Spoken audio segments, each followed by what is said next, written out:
भाविक आहे, तो जुनाट आहे, तो चांगला आहे, आणि भक्तानं जसा हो म्हटलं तसा होणार आहे. अशी 5 लक्षणं आहेत. महाराज तुम्ही नेमके दास तरी कोणाचे आहेत? महाराजांनी इथं जरी स्पष्ट सांगितलं नसलं तरी अन्य ठिकाणी सांगितलेलं आहे. हो, धन्य आम्ही जन्म आलो, दास विठोबाचे झालो. किती प्रमाण सांगू?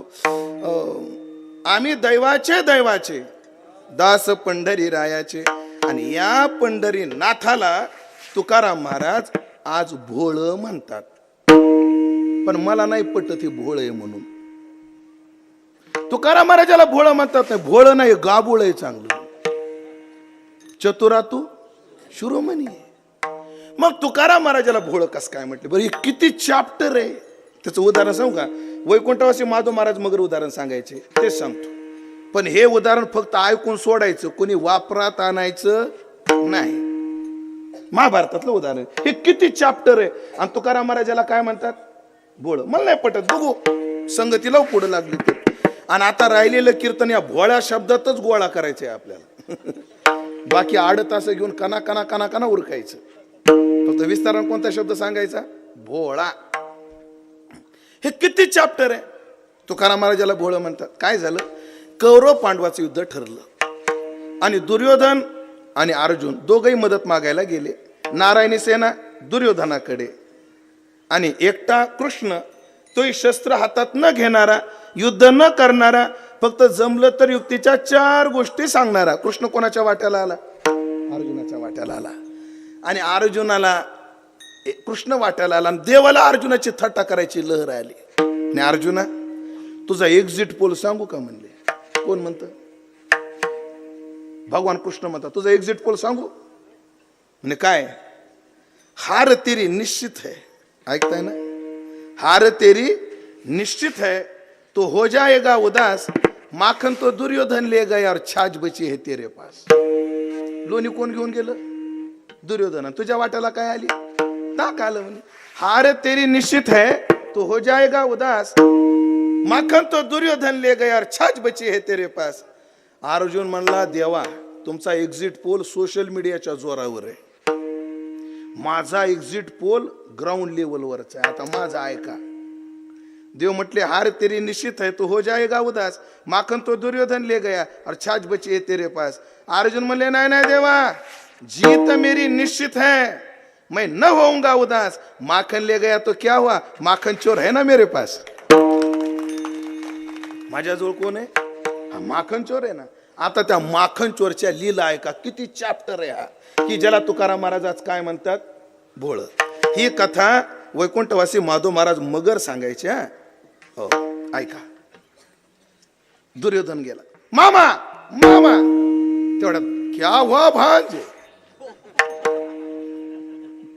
कोण? हा तुम्ही जुनी महाभारत मालिका पाहिलेली वाटतं. क्या हुआ भांजे. मामा जमलं म्हणले. सगळी सेना आपल्या बाजूला आणि फक्त 4 गोष्टी सांगणारा कृष्ण त्याच्या बाजूला गेला. जमलं. मामानं डोक्यावर मारून घेतलं. काय दुर्योधना, लोक म्हणतात ते खरंय, पैलवानाचा मेंदू. ते तुम्ही म्हणा, मी नाही म्हणायचं. तुम्ही म्हणा, आपण नाही म्हणणार ते. अरे सगळं सैन्य मिळालं जरी नसतं ना दुर्योधना, तरी जमलं असतं. कृष्ण आपल्या पार्टीत पाहिजे होता. तो लय मोठा घोटाळा केला. म्हणे आता काय? काय नाही, अजून वेळ गेलेली नाही. ऐक म्हणले, हा जसा नारायण आहे तसा बळीराम दादा नर आहे म्हणले. मग तेवढा बळीराम दादा आपल्या पार्टीत आण, कामच झालं म्हणले. असं का? हो. हा दुर्योधन गेला कोणाकडे? बळीराम दादाकडे.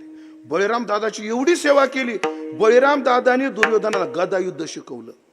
बळीराम दादानी दुर्योधनाला आपली मुलगी दिली आणि विचारलं बोला जावाई काय पाहिजे.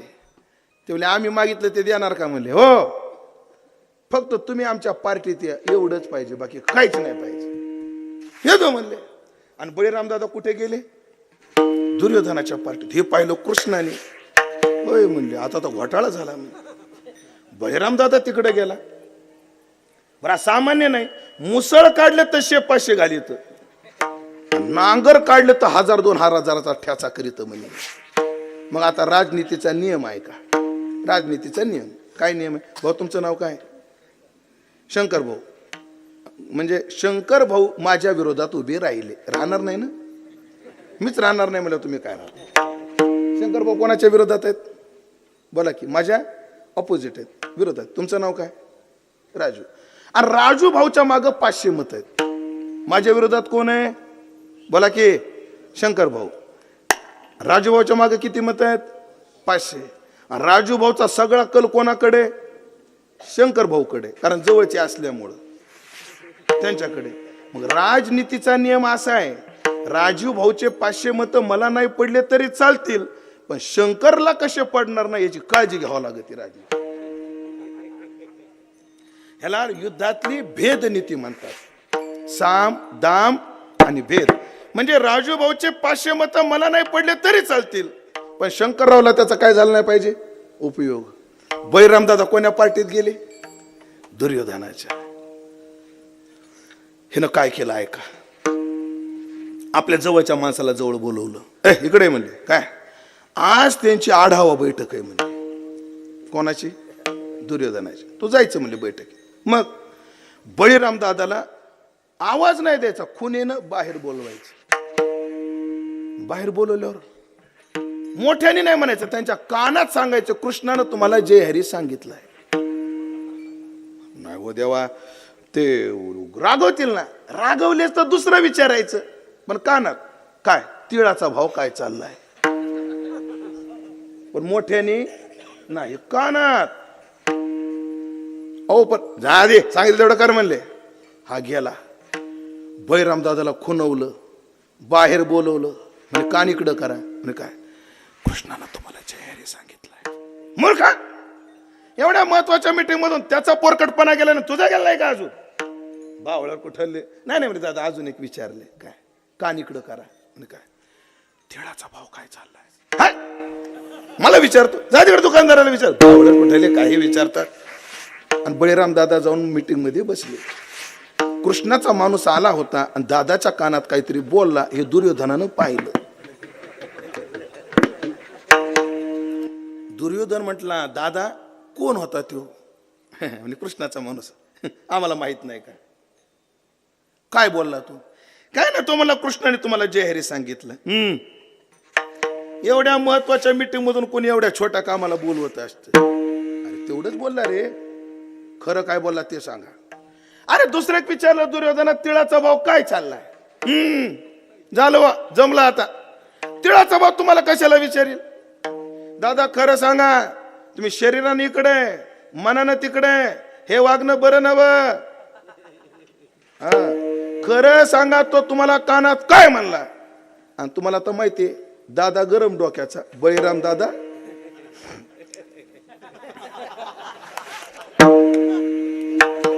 काय झालं?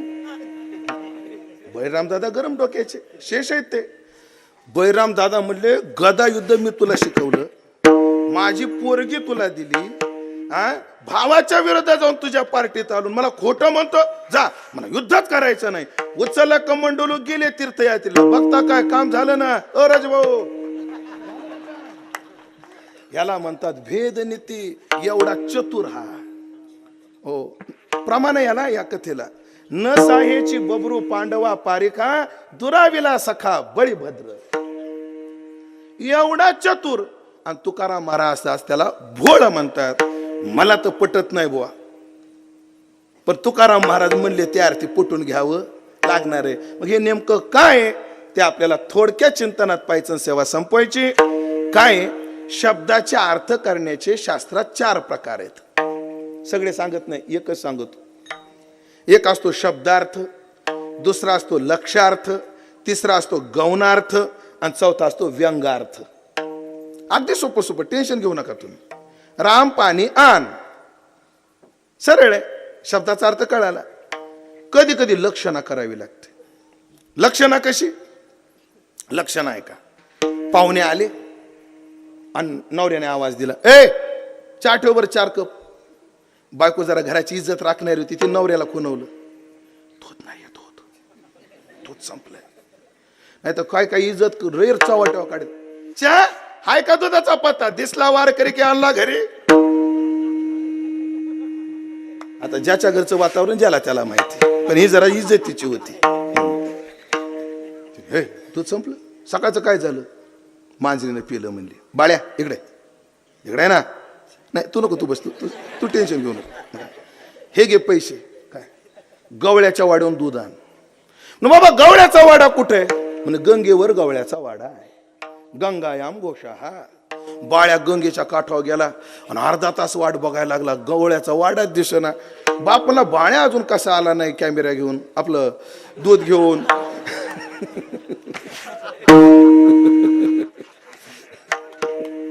नाही सहज आलं बरं, माझ्या तोंडाला कॅमेरा दिसल्यामुळे काही वाईट वाटत कसा आला ना. बापानं जाऊन पाहिलं तर बाप गंगेच्या काठ, बाळ्या गंगेच्या काठावर उभा. का रे दूध का नाही घेतलं? काय बाबा म्हणजे गंगेवर गवळ्याचा वाढत नाही. गंगेवर तर नुसती जलपर्णी आहे, शेवाळे. अरे वर म्हणजे शक्य संबंधो लक्षणा. हा शक्याचा संबंध ज्याच्याशी असतो तिथं लक्षणा करावी लागते. गंगेवर म्हणजे गंगेच्या काठावर. मग ते दूध घेऊन आला. हे झालं शास्त्रीय उदाहरण. एक गावरान देऊ का? गावरान. गावरान आहे का? दोन सुना त्या सासूला म्हणले, आत्या दिवाळी आली, आम्ही जाऊ का माहेराला? माहेराला. जुन्या काळातली दमदार सासू. फराळ का तुमचा बाप करणारे? काय म्हणले, फराळ झाल्याशिवाय माहेराला जायला परवानगी नाही. ते म्हणे, आत्या आम्ही सगळा फराळ उद्या एका दिवसात करतो. मग फराळ करा आणि खुशाल जा म्हणल्या. दोन्ही जावा सकाळी लवकर उठल्या. एक दळायला बसली आणि एक तळायला बसली. ऐकताय ना? एक कशाला बसली? दळायला. आणि एक कशाला बसली? तळायला. पण दळणारीचा हात गळून आला आणि तळणारी घामानं गरज झाली. मग दळणारी तळणारीला म्हटली, ताई तुम्हाला लय घाम आला आणि माझा हात गळून आलाय. मग आता एक करा, तुम्ही जात्यावर बसा, मी चुलीवर बसते. हा मी तुम्ही जात्यावर बसा, मी चुलीवर बसते. चुलीवर बसते म्हणजे चुलीवर बसायचे का? जात्यावर म्हणजे जात्यावर बसायचं का? शक्य संबंध लक्षणा जात्याच्या काठावर. हे झाला पहिला शब्दार्थ. दुसरा लक्षार्थ. तिसरा असतो गौणार्थ. गौणार्थ काय असतो? दोन मित्राची लय दिवसानं भेट गल्ली बोरगावच्या स्टँडवर झाली. ओय मला किती दिवसानं भेटला रे तू?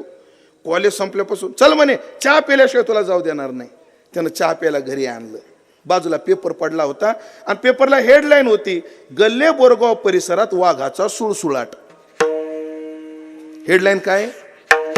बोरगाव परिसरामध्ये वाघाचा सुळसुळाट. त्यानं ती हेडलाईन वाचली. यांच्या गप्पा चालू झाल्या. एक मला, का रे कस काय चाललंय? बरं. म्हणजे लग्न झालं का? झालं म्हणे. लेकरं बाळ आहेत म्हणे. किती लेकरं आहेत? म्हणजे 2 लेकरं आहेत. एक पहिलीला आहे एक दुसरीला आहे. पोरं किती आहेत? 2. एक पहिलीला आणि एक दुसरीला. नाही तुमच्या डोक्यात आला तो अर्थ करू नका. इथं पहिलीच भेटणं तर दुसरं दुकान कुठं मांडीचा वागा होतो. एक पहिलीला आहे म्हणजे पहिल्या वर्गाला आणि एक दुसरीला आहे म्हणजे दुसऱ्या वर्गाला. हा अर्थ तुमच्या डोक्यातला अर्थ लगेच डिलीट करा. डिलीट करा, लगेच डिलीट करा तो अर्थ. म्हणे मोठ्याचं नाव काय? राम. बारक्याचं नाव काय? श्याम. श्याम कुठे? झोपलाय. राम कुठे? खेळायला गेलाय. पण या पाहुण्याचं एकाच गोष्टीकडे लक्ष. कशाकडं? वाघाचा सुळसुळाट. तेवढ्यात राम खेळून आला. आल्याबरोबर बाप म्हटला, आला माझा वाघ. कोणाला म्हटला तो? रामाला. वाघ म्हटल्याबरोबर पाहुण्याने धोत्राचा चोंगा असा धरला. आणि आमच्या वैद्य बाबाच्या भाषेत चिंग चिंग चिंगाट. झिंग झिंग झिंगाट नाही बरं, चिंग चिंग चिंगाटच. चा चा चा. मला चा. अरे थांब, पळायला काय झालं? म्हणजे वाघ आला ना. अरे वाघ नाही, माझा पोरगा आला. त्याला वाघ म्हणतो काय तू? मग म्हणे मग वाघ आहे हो. आता बाप पोराला काय म्हटला? लवकर बोला. वाघ. वाघासारखा जबडा आहे का याला? म्हणजे शब्दार्थानं जुळना. बरं, वाघाचा आणि याचा काय संबंध आहे? हे रातचा मुताय बाहेर जात नाही, गोदडीत मुत होतो. ह्याचा आणि वाघाचा काय संबंध आहे? म्हणजे संबंधही नाही. मग आता इथं गवणी करावी लागते. गवणी म्हणजे काय? वाघामध्ये जे गुण आहेत ते माझ्या पोरात आहेत. गुण सादृश्याने जो अर्थ असतो त्याला गवणी म्हणतात. हे झालं शास्त्रातलं सिंहो देवदत्ता. हा आता गावरान सांगू का? एक गावरान सांगतो. लग्न झालेली पोरगी नांदून आली आणि मैत्रीनं गराडा घातला. का ग म्हणली बाई, कसं आहे सासर? बरं आहे. सासरा कसा आहे? म्हणजे सासरा भोळा शंकरच आहे म्हणली. सासू कशी आहे? येड्या बाबी खालची मरी आहे म्हणली. ननंद ग तिथं लवंगी मिरचीच आहे म्हणली. आणि नवरा आणि तो बैलच आहे म्हणली. सासऱ्याला काय म्हटली? भोळा शंकर. सासूला काय म्हटली? मरी आहे. नंदला काय म्हटली? लवंगी मिरची. नवऱ्याला काय म्हटली? बैल. ननंद लवंगी मिरची म्हणजे एवढीच आहे का? नाही. मिरची जशी तिखट असते तशी स्वभावानं तिखट आहे म्हणून लवंगी मिरची. ह्याला गौणी म्हणतात. तसं भोळा शब्द इथं गौण अर्थानं आहे. तो गौण काय अर्थ आहे ते दोन अर्थ पाहू आणि थांबू. असं म्हणत म्हणत 11:15 वाजू. भोळ्याचे काय गुण आहेत आणि ते ह्याच्यात कसे आहेत? 3-4 गुण आहेत. सगळ्यात आधी पहिला गुण, भोळं कोणाला म्हणतात? ज्याला व्यवहारात वागायचं कळत नाही त्याला भोळं म्हणतात. आमचे गुरुबंधू आहेत, त्यासोबत कीर्तनाला गेलो. ते शांत स्वभावाचं कीर्तन करतात, पण अधूनमधून विनोद झाला कीर्तनात एक पोरगं उभं राहायचं. थोडा विनोद झाला ना बापू, ते उभं राहायचं म्हणायचं, गबरू काय भारी बोलला राव. बरं, हा कार्यक्रम सत्य घटनेवर आधारित आहे. सातारा जिल्हा पाटण तालुक्यात बाबूराव धामणेकर गुरुजी आहेत का, त्यांच्या गावातली घटना आहे. धामणेकर गुरुजीच्या गावात थोडा विनोद झाला, गबरू काय भारी बोलला राव, असंच करायचं ते. आता ते महाराज शांत, पण मी त्या गावकऱ्याला म्हणावं त्याला समजून सांगा.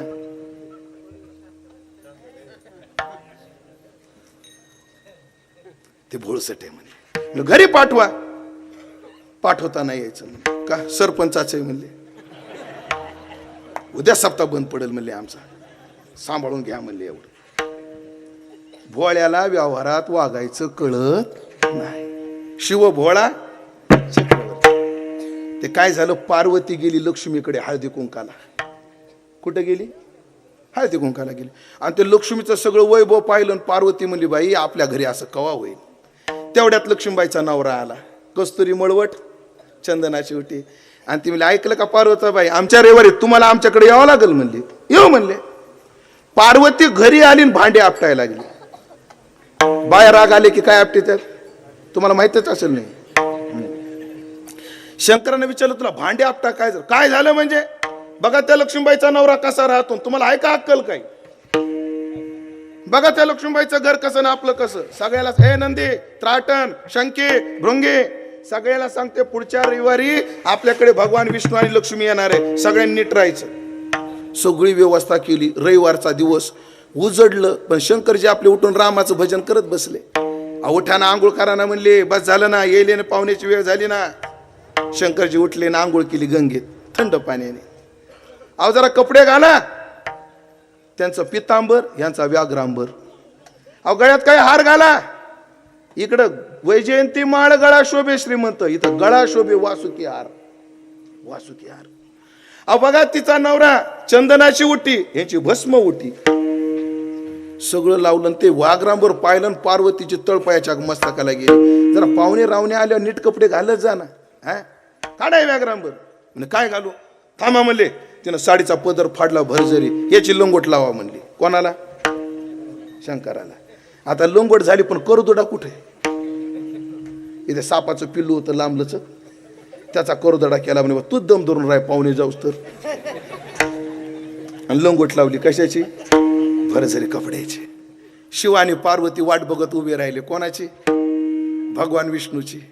आणि तेवढ्यात भगवान विष्णू गरुडावर बैसोने माझा कैवारी आला. भगवान कशावर आले? गरुडावर आले. त्या गरुडाकडे या कमरेच्या सापानं बघितलं.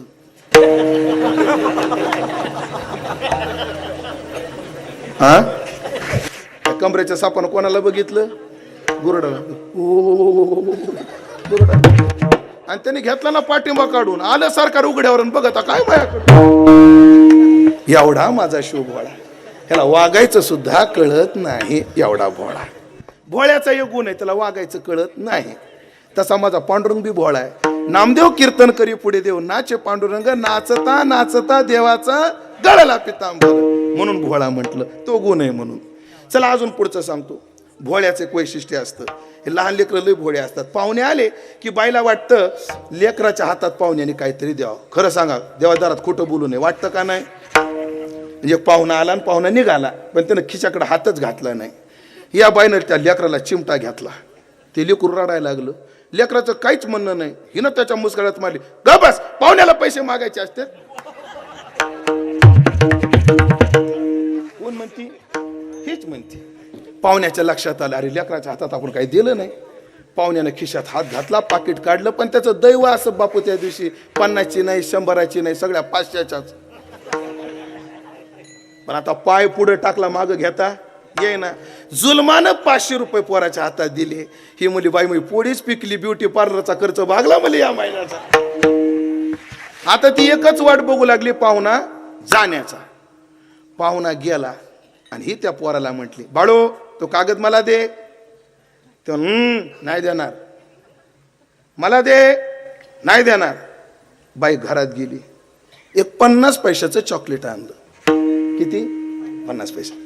बाळू चॉकलेट मला दे, मला दे. मग तो कागद मला दे. आणि तिनं 50 पैशाचं चॉकलेट दिलं, 500ची नोट घेतली. लेकरानं दिली का? भोळ होतं म्हणून. भोळ थोड्यासाठी किती देतं.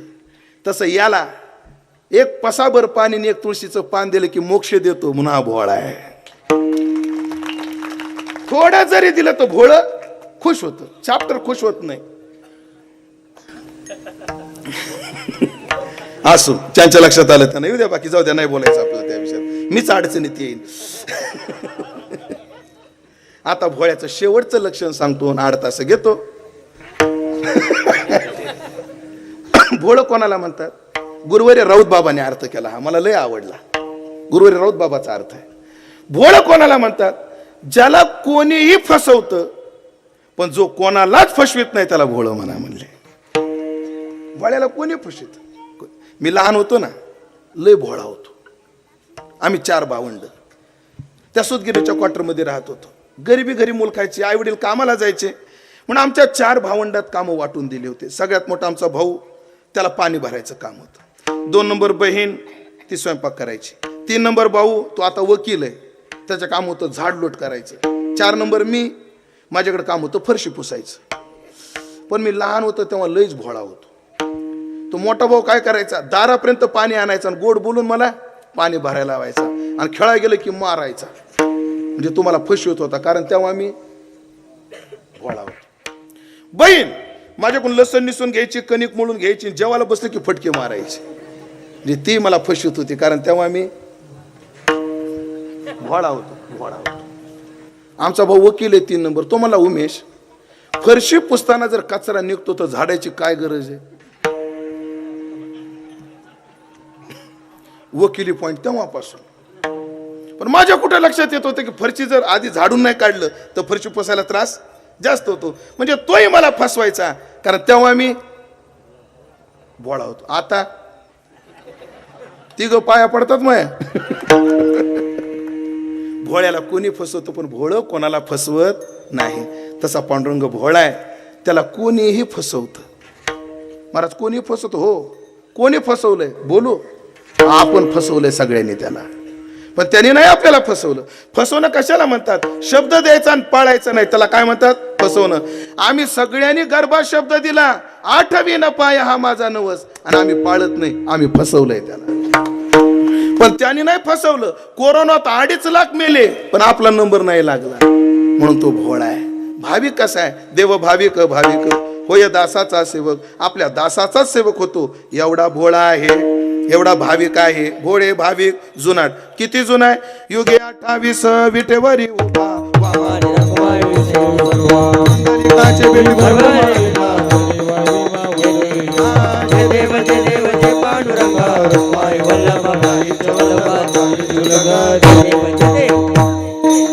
युगे 28 एवढा जुना आहे. भोळे भाविक जुनाट चांगला आहे. ह्याचं सगळंच चांगलं, ह्याचं बोलणं चांगलं, ह्याचं चालणं चांगलं. आधरम मधुरम वदनम मधुरम, चांगले आणि होय तैसे केले भक्तिभावे.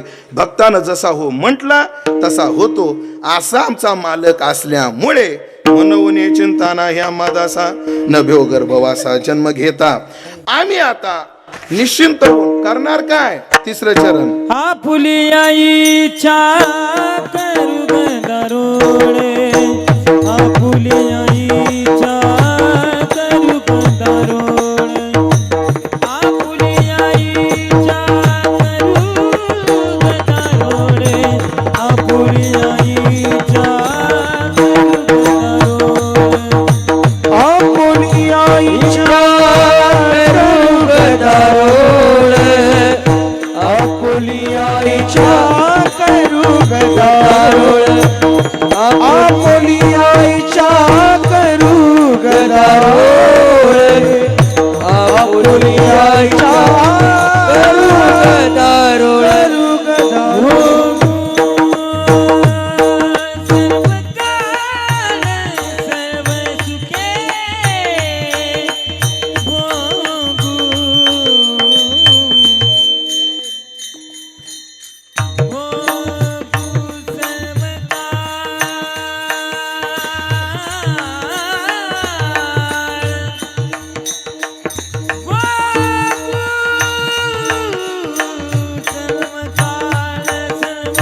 दासा मनवुनी चिंता नाही आम्हा हो हो हो हो हो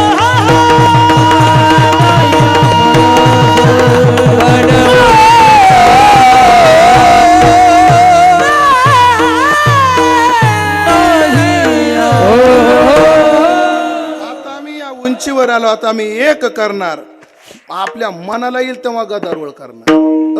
बुंदी आली का तिकडं? आली का? हो म्हणा ना. पुरी आली का?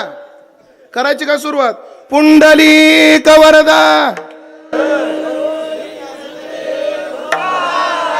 पंढरीनाथ भगवान की. म्हणे आता का? आमची इच्छा, आमची इच्छा. हो तुम्हाला कळायला लागतो वारकरी मेलान राव. चला चला, बांधलं का हो? आंघोळ घातली का हो? उचलायचं का? उचला. पुंड इथं आमची इच्छा. ते तुकाराम महाराजाचा पेपर, आपलं 12वीचा पेपर, तुकाराम महाराजाचा अवमान करणारा चॅप्टर आला. वारकऱ्यांनी मोर्चा नेला. आणि तो जो शिक्षणाधिकारी होता ना, तुम्ही वारकऱ्यांना वाईट वाटण्यासारखं याच्यात काही नाहीये, हे तर फक्त एक कवी कल्पना आहे, तुम्ही तेवढं सोडून द्या, काय त्याचा एवढा इश्यू करताय? ते काय नाही, तुकाराम कसा होता ते त्यानं थोडंसं लिहिलं. असं म्हणले आमच्या का वारकऱ्याचं चिडलं डोकं. त्यानं बाई मागस आणि खानकन एक मुस्काडा दिली. आणि तिथं पुंडली, इथं पण आपुली आहे इच्छा. आता आमच्या मनाला येईल तेव्हा आम्ही भगवंताचा गदारोळ कोणार. कोणी मेलं तरी कीर्तन करणार, कोणी जन्माला आलं तरी कीर्तन करणार. आम्ही घर बांधलं तरी कीर्तन करणार, पडलं तरी कीर्तन करणार, कोणाचं लग्न झालं तरी कीर्तन करणार, कोणाचा ब्रेक आपलं आपुली आईचे करू गदारोळ. भोगो सर्व काळ सर्व सुखे. पण महाराज तुम्ही एवढे निश्चिंत राहायला लागला, पण तो पंढरपुरात, तुम्ही इथं, संबंध कसा जोडायचा? महाराज म्हणले ऐकलं का? आम्ही शरीरानं जरी दूर असलो तरी तुका म्हणे आम्हा देवाचा संगात. तुका म्हणे आम्हा देवाचा संगात. तुका म्हणी आम्हा देवाचा साथ. आम्हा देवाचा साथ. तुका म्हणे आम्हा देवाचा संगात. तुका म्हणे आम्हा देवाचा संगात. तुका म्हणी देवाचा संगात. तुका म्हणे आम्हा देवाचा नाही विसंपत एरा. नाही विसंपत एरा. मनवोनी चिंता नाही आम्हाला. मनवोनी चिंता नाही आम्हाला. नाही विसंपत येरा. नाही विसंपत येरा. मनवोनी चिंता नाही आम्हादासा. मनवून चिंता नाही आम्हादासा.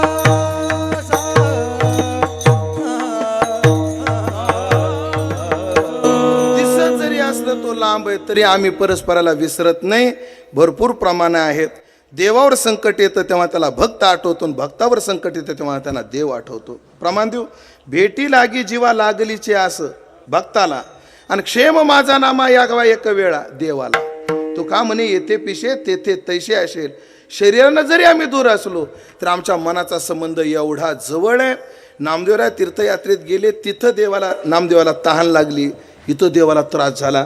देव म्हणतो रुक्मिणीला, आज माझा डावा कालव तो लवण करत से स्फुरन वाम बाहू. उपसर्ग होती जीवा, कवन्या जीव लगा होती कष्ट. रुक्मिणी म्हणल्या कष्ट म्हणजे तुमचा नामा तृषाकांत नामा करी तसे धावा. म्हणजे लागली तहान नामदेवाला आणि तळमळ झाली देवाला. असं आमचं नातं आहे. आणि महाराज परमार्थ हाच आहे. परमार्थ हाच आहे. काय अर्थ आहे? परमार्थाचा अर्थ हाच आहे की आपली साधना देवापर्यंत गेली पाहिजे.